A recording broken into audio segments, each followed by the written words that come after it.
Mesdames et messieurs, bienvenue au journal sur Cam News 24. Au sommaire de cette édition, un titre.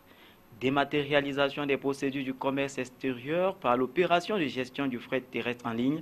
Douala a abrité la cérémonie officielle du lancement de cet outil. C'est tout pour les titres. Une fois de plus, bienvenue au journal. Lutte contre l'insécurité, le gouverneur de la région du littoral a tenu la réunion régionale du Conseil de sécurité. Il a, au terme des assises, été rendu que pour le compte du premier semestre 2016, la situation est sous contrôle. Compte rendu, Justus Totoam, Josué Ngongan.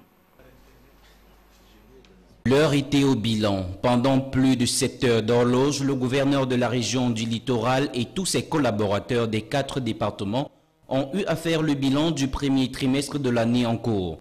Sur le volet politique, économique, social et administratif, le gouverneur rassure, la situation est sous contrôle. Nous pouvons déjà dire que le tour d'horizon depuis hier a été celui de voir la température politique de cette région, la température administrative, le volet économique, social et culturel.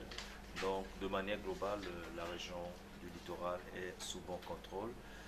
Sur le plan économique, nous avons des grands projets, n'est-ce pas, initiés qui ont fière allure aujourd'hui avec les pénétrantes Est et Ouest. Cela est constaté de tout le monde. Et au niveau social, les inquiétudes au niveau des trains, nous pouvons noter que la communauté urbaine a déjà enclenché les travaux d'assainissement de certains trains pour que l'inondation, si elle arrive, qu'elle ne connaisse pas l'intensité du passé. Mais le chef de la région et ses collaborateurs, loin de baisser la garde suite à cette quasi-satisfaction, entendent aller plus loin en développant d'autres plans d'action qui naturellement demeurent top secret. Les dispositions de sécurité sont effectivement prises. On ne peut pas tenir une réunion de sécurité sans prendre certaines dispositions. Nous voulons dire que de manière générale, de manière visible, vous êtes sans ignorer que le chef de l'État a pu impulser quelque chose de très palpable. C'est que les forces de l'ordre ont reçu des moyens logistiques qui aujourd'hui sont visibles dans les quartiers, ce qui n'était peut-être pas fait par le passé quand nous n'avions pas ces moyens logistiques. Les résultats sont encourageants. Ça, c'est des mesures parfois visibles, mais je veux dire que des mesures discrètes, la télévision ne les aura jamais parce que nous devons travailler de manière à faire en sorte que celui qui veut faire mal aux autres ne puisse pas connaître notre stratégie, mais que nous puissions plutôt le surprendre dans sa façon d'évaluer. Cette réunion intervient dans un contexte où le gouvernement camerounais n'a pas toujours baissé la cote d'alerte contre le terrorisme et la sensibilisation des populations sur la dangerosité de leur installation dans des zones à risque. Nous vous l'annoncions en titre, dématérialisation des procédures de commerce extérieur par l'opération de gestion du fret terrestre en ligne. Le lancement officiel de l'outil a eu lieu ce 14 juillet 2016 à Douala. Il est ici question de la déclaration de fret, la lettre de voiture internationale et le sauf-conduit international. La cérémonie était présidée par le représentant du gouverneur de la région du littoral. Reportage d'Éric Ticheux, Benoît Dormont. Supprimer la paperasse pour les opérations du commerce extérieur, s'arrimer à l'économie numérique et réduire les coûts et délais, voilà qui viendrait faciliter toutes les formalités du commerce extérieur, ce à travers des échanges électroniques d'informations, aussi bien au niveau national que sous-régional, avec en toile de fond la limitation, voire l'éradication des tracasseries de transit du fret terrestre. Mais il faut comprendre que les tracasseries, c'est un problème des hommes. Ça n'a jamais été une recommandation gouvernementale. Bien au contraire, le gouvernement lutte justement pour essayer d'éradiquer systématiquement ces tracasseries que nous décrions tous. Simplement pour ce qui concerne l'opération que nous venons de faire aujourd'hui, elle va forcément obliger ces agents tracassiers-là à ne plus être présents parce que ce ne sera plus de la paperasse. On ne va plus tenir les documents entre les mains. Ce sera, n'est-ce pas, tout sera en ligne, aussi bien à notre niveau qu'au niveau des corridors. Le système IGUS, qui a été lancé officiellement ce 14 juillet, est une plateforme informatique mettant en relation les différents acteurs du commerce extérieur en vue d'assurer des échanges d'informations relatives aux formalités y référentes. Il faut noter que ce vaste chantier de dématérialisation des procédures du commerce extérieur réalisé par le BGFT en collaboration avec le guichet unique a bénéficié de l'appui du gouvernement et des partenaires au développement. La cérémonie s'est achevée par la présentation technique et la démonstration de la délivrance de la lettre de voiture internationale. Le seul défi qui reste à relever est celui de l'extension de ce produit dans les checkpoints. Chaîne de la dépense des fonds publics, deux maillons importants, les ordonnateurs et les contrôleurs financiers auprès des ministères, des établissements publics administratifs et des collectivités territoriales décentralisées suivent depuis le 13 juillet 2016 à Yaoundé un séminaire de formation sur la mise en œuvre du plan de modernisation et de développement de l'activité de contrôle financier pour une dépense de qualité. Retour sur la cérémonie d'ouverture présidée par le secrétaire général du ministère des Finances, Gilbert Didier Edouard, qui avait à ses côtés le directeur général du budget, Antoine Félix Samba, Jean-Pierre Bitongo, Joseph Ateba.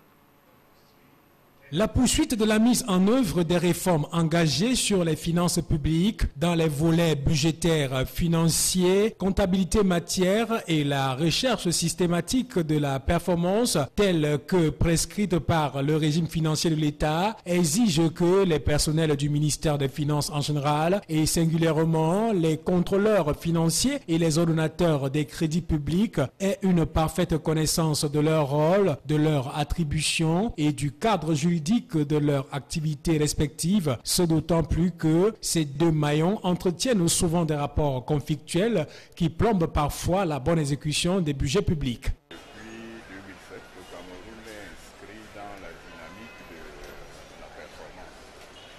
Il est évident que la première ressource d'une organisation sont les hommes. Du coup, les contrôleurs financiers sont des acteurs majeurs dans le cadre de la performance de la gestion budgétaire. Il y a aussi les ordonnateurs.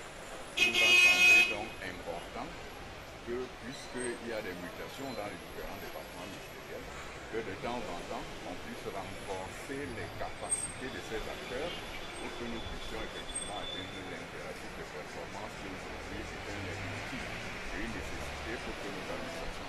À en croire le secrétaire général du ministère des Finances, la plupart des récriminations enregistrées à l'encontre des contrôleurs financiers, gendarmes de la gouvernance financière budgétaire et de la fortune publique et des ordonnateurs trouvent en partie leur justification dans la qualité parfois médiocre des capacités professionnelles de ces acteurs qui, par conséquent, ne jouent pas chacun son rôle tel que défini par les tests en vigueur. Ce séminaire qui s'achève le 15 juillet 2016 se propose d'apporter des outils devant permettre aux différents intervenants de la chaîne budgétaire de jouer véritablement leur rôle à travers le renforcement au maximum de leur capacité professionnelle. Nous voulons que la dépense, qui aujourd'hui est bien orientée, c'est-à-dire élaborée sous forme de programmes visibles avec des indicateurs de performance, des objectifs clairs, que cette dépense-là puisse réellement atteindre ces objectifs. C'est donc important de mettre en synergie les contrôleurs financiers, qui un peu sont les gendarmes, comme l'a dit le secrétaire général tout à l'heure, et ceux qui sont les contrôlés, pour qu'effectivement tous comprennent qu'ils sont là en train de servir une même cause. C'est un peu ça l'objectif que nous devons atteindre dans le cadre. Vivement que la meilleure compréhension du rôle des uns et des autres puisse aboutir à une fluidité dans la régularité de l'exécution de la dépense publique. Lutte contre la grippe aviaire, la République d'Israël et la FAO au chevet du Cameroun. L'ambassadeur de la République d'Israël accrédité à Yaoundé, son Excellence Ran Guidor, et le représentant résident de la FAO au Cameroun ont conjointement procédé mercredi 13 juillet 2016 à la remise d'un important don de matériel destiné à la lutte contre la grippe aviaire dans le pays. Reportage.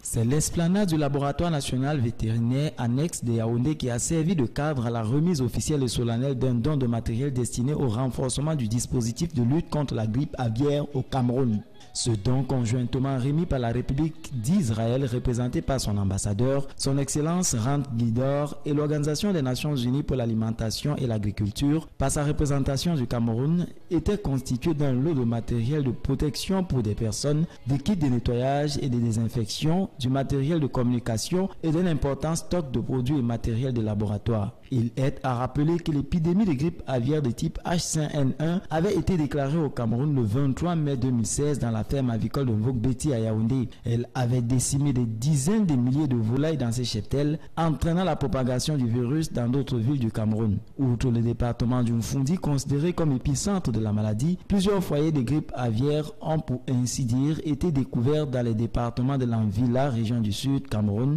le Nkunti et la Mifi dans la région de l'Ouest. L'éradication de la maladie fut la principale option prise par le gouvernement du Cameroun. Plusieurs mesures furent prises pour limiter les dégâts allant jusqu'à la fermeture des marchés à volailles dans des zones sinistrées. À ce jour, les pouvoirs publics déclarent la situation sous contrôle. L'interdiction de vente des poulets a été levée dans la région du Sud. Les partenaires au développement voudraient accompagner le Cameroun dans sa croisade contre le virus H5N1 et se proposent par ailleurs d'aider notre pays dans ses efforts de relance de la filière avicole qui accuse des pertes de plus de 10 milliards de francs CFA. Des documents ont été émis, notamment un système de contrôle sanitaire officiel des œufs est disponible et fera l'objet de toute l'armature réglementaire que le gouvernement mettra en place. Un travail de fond est en train d'être fait pour que l'aviculture camerounaise garde sa place de leader en Afrique centrale et leader dans la zone de la CES. Notre contribution, c'est pour renforcer les capacités du laboratoire, des services vétérinaires, en accompagnement du gouvernement pour faire face à la situation. Et Dieu merci, je peux aujourd'hui dire que le gouvernement, avec l'accompagnement des partenaires, a pris les bonnes dispositions. On peut dire que la situation est sous contrôle actuellement. Et avec l'engagement du gouvernement, je pense qu'on est dans une dynamique où assez rapidement, cette situation sera contenue et même éradiquée. Un don de plus, mais pas de trop. Extrême Nord, le gouvernement évalue les travaux de réhabilitation de la voirie urbaine confiée au génie militaire. Mediawa Bakari s'est dit satisfait de l'exécution des travaux par les éléments du colonel Kamgen Jackson. C'était suite à la descente sur le terrain du gouverneur et du directeur du génie militaire en vue de la réception partielle des travaux. Voici le reportage de Célestin Tabouli Succès. Rendu à la fin du mois pour sa première phase, les travaux de réhabilitation de la voirie urbaine de Marois confiés au génie militaire sont exécutés selon les règles de l'art. Les artères de l'avenue Kakataré et les autres affichent un visage plus reluisant. Le constat est du gouverneur qui a personnellement fait la descente sur le terrain pour s'assurer de la réalisation à 100% des travaux, dont la première phase consiste essentiellement à l'assainissement. Les travaux de la réhabilitation de la voirie de Marois, il faut le rappeler, d'un montant de 2 milliards qui ont été lancés il y a plus d'1 an. Nous avons donc touché du doigt. Préalablement, nous avons eu une réunion de mise au point pour accorder nos violons. Une fois sur le terrain, nous avons donc pu apprécier effectivement le travail qui a été abattu. Pour la première phase des travaux dont le coût se chiffre à 800 millions, il a été question de construire des ouvrages d'assainissement sur les tronçons Carrefour Diarma, Carrefour Province, Avenue Kakataré, Carrefour Province vers la résidence présidentielle. Il s'agit d'environ 4000 millilitres de caniveaux bétonnés et presque 9 dallots dont les plus larges sont d'une longueur de 18 mètres et une section d'environ 3 mètres 2. En plus des travaux contractuels, le génie militaire a réalisé 360 mètres de linéaires supplémentaires des drains exutoires dont les profondeurs varient entre 1 et 1,8 m pour assurer une bonne évacuation vers le maillot. La deuxième phase des travaux qui consacre le traitement du corps de chaussée va démarrer dès la disponibilité du crédit. Nous attendons qu'on puisse mettre à notre disposition les moyens pour la deuxième phase. Parce que le génie militaire n'est pas une entreprise privée, ça veut dire que nous investissons pour faire un travail, mais nous sommes une agence d'exécution, un outil pour le gouvernement. Donc le gouvernement nous instruit d'aller faire des travaux, il nous donne les moyens pour le faire. Nous avons les capacités techniques pour ça, nous avons les équipements pour ça, nous avons les capacités humaines pour ça. Soulignons que les travaux réalisés par le génie militaire, dont la première phase s'étendait sur 12 mois, ont commencé le 15 janvier 2015 et se sont achevés le 2 février 2016. Le coût global des travaux pour les deux phases s'élève à 3 milliards de francs CFA. C'est la fin de ce journal, mesdames et messieurs. Merci pour votre aimable attention. Bonsoir.